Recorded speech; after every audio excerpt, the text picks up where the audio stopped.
Le Grand Matin Sud Radio. Il parle sur les réseaux sociaux et maintenant sur Sud Radio.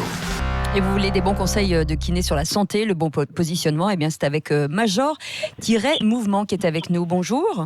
Bonjour Cécile. Oui, bonjour à vous. Alors Grégoire, de votre vrai nom, c'est Grégoire, quand même. Voilà. Alors vous donnez toujours beaucoup de conseils, notamment en cette période de canicule, pour éviter par exemple les crampes, parce qu'on en a davantage, c'est ça ?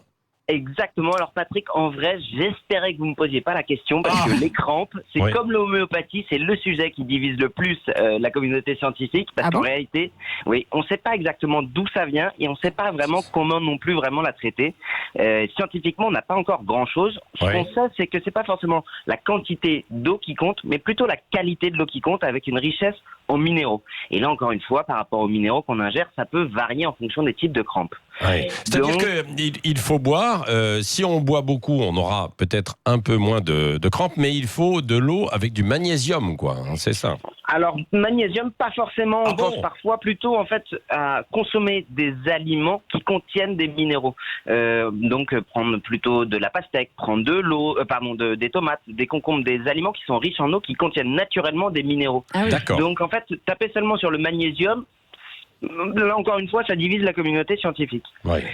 Bon. Mais moi, ce que je trouvais assez intéressant tout à l'heure, je vais rebondir sur le débat que vous aviez avec Arlette Chabot sur le mot adaptation. C'est-à-dire que là, on parle beaucoup d'éviter les crampes, mais en fait, la canicule, ça force le corps en fait à s'adapter. On va beaucoup transpirer, avoir une augmentation de notre température interne. Et ça, en fait, en société, c'est parfois très compliqué. Quand vous arrivez à un rendez-vous, vous êtes transpirant, vous avez les mains moites, vous êtes rouge, vous êtes chaud. Et en fait, le paradoxe à ça, c'est que plus on soumet notre corps à la chaleur, plus il a une capacité à s'adapter et moins il va exprimer ses troubles vis-à-vis en fait de la canicule. Donc paradoxalement, ce qu'il faudrait faire, plus on a chaud, c'est s'exposer à la chaleur, de manière graduelle évidemment.